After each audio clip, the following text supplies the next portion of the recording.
श्री कृष्ण भगवान कहते हैं, हम वही देखते हैं जो हम हैं, और हम वही हैं जो हम देखते हैं। मनुष्य अपने विश्वास से बनता है। जैसा वह विश्वास करता है वैसा ही वह बनता है। जो लोग मन को नियंत्रित नहीं कर पाते उनके लिए ये शत्रु की तरह कार्य करता है। जिसके पास कोई आसक्ति नहीं है वह वास्तव में दूसरों से प्रेम कर सकता है, क्योंकि उसका जीवन शुद्ध और दिव्य है।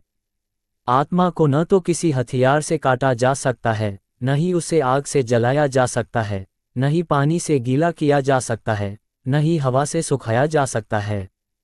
ठंड या गर्मी, खुशी या दर्द का अनुभव करें। ये अनुभव क्षणभंगुर हैं, वे आते हैं और चले जाते हैं। उन्हें धैर्यपूर्वक सहन करें। यदि आप जो चाहते हैं उसके लिए नहीं लड़ते, तो जो आपने खोया है उसके लिए मत रोइए। खुशी एक मानसिक स्थिति है जिसका बाहरी दुनिया से कोई लेना देना नहीं है। अपना अनिवार्य कर्तव्य निभाओ, क्योंकि कर्म करना अकर्मण्यता से बेहतर है। जो लोग केवल कर्म के फल की इच्छा से प्रेरित होते हैं वे दुखी होते हैं, क्योंकि वे अपने कर्मों के परिणाम के बारे में निरंतर चिंतित रहते हैं। एक व्यक्ति अपने मन के प्रयासों से ऊपर उठ सकता है, वह अपने मन से ही खुद को गिरा भी सकता है। क्योंकि मन ही स्वयं का मित्र और शत्रु है। वह बुद्धिमान व्यक्ति है जो कुछ नहीं चाहता, कुछ भी अपेक्षा नहीं करता और इसलिए कभी असफल नहीं होता।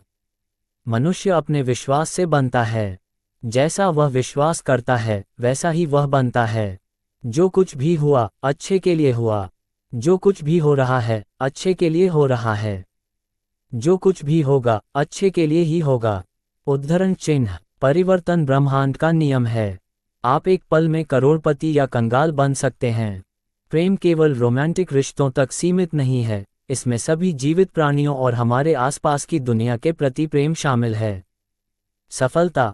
भगवान श्री कृष्ण कहते हैं कि यदि आप लक्ष्य को प्राप्त करने में विफल रहते हैं तो अपनी रणनीति बदलें, लक्ष्य नहीं। इस जीवन में न कुछ खोता है न व्यर्थ होता है। जो इस लोक में अपने काम की सफलता की कामना रखते हैं वे देवताओं की प्रार्थना करें।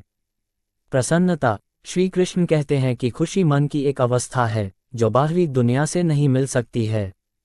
खुश रहने की एक ही कुंजी है इच्छाओं में कमी। आत्मविनाश या नर्क के ये 3 द्वार हैं: वासना, क्रोध और लोभ। क्रोध से भ्रम पैदा होता है। भ्रम से बुद्धि व्यग्र होती है। जब बुद्धि व्यग्र होती है तब तर्क नष्ट हो जाता है। जब तर्क नष्ट होता है तब व्यक्ति का पतन हो जाता है।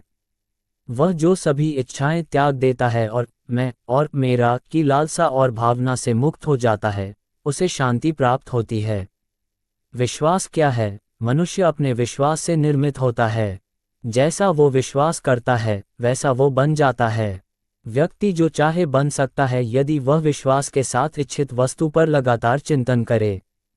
हर व्यक्ति का विश्वास उसकी प्रकृति के अनुसार होता है। विश्वास की शक्ति को पहचानें।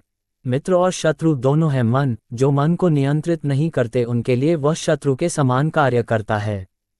मन की गतिविधियों, होश, श्वास और भावनाओं के माध्यम से भगवान की शक्ति सदा तुम्हारे साथ है और लगातार तुम्हें बस एक साधन की तरह प्रयोग करके सभी कार्य कर रही है।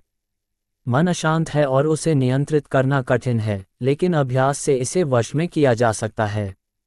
सर्वोच्च शांति पाने के लिए हमें हमारे कर्मों के सभी परिणाम और लगाव को छोड़ देना चाहिए। केवल मन ही किसी का मित्र और शत्रु होता है।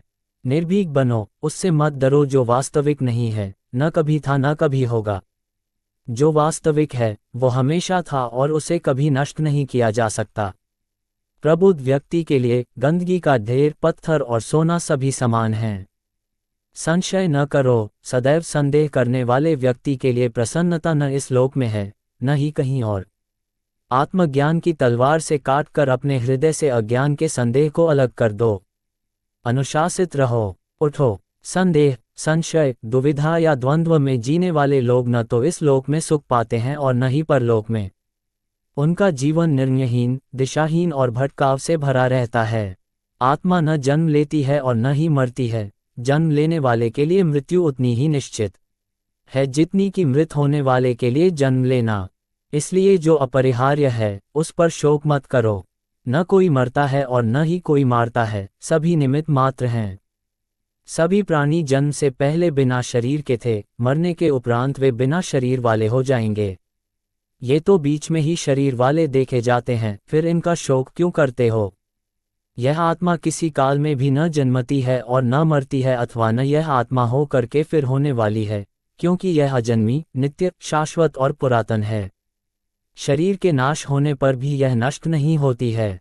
कभी ऐसा समय नहीं था जब मैं, तुम या ये राजा महाराजा अस्तित्व में नहीं थे, न ही भविष्य में कभी ऐसा होगा कि हमारा अस्तित्व समाप्त हो जाए।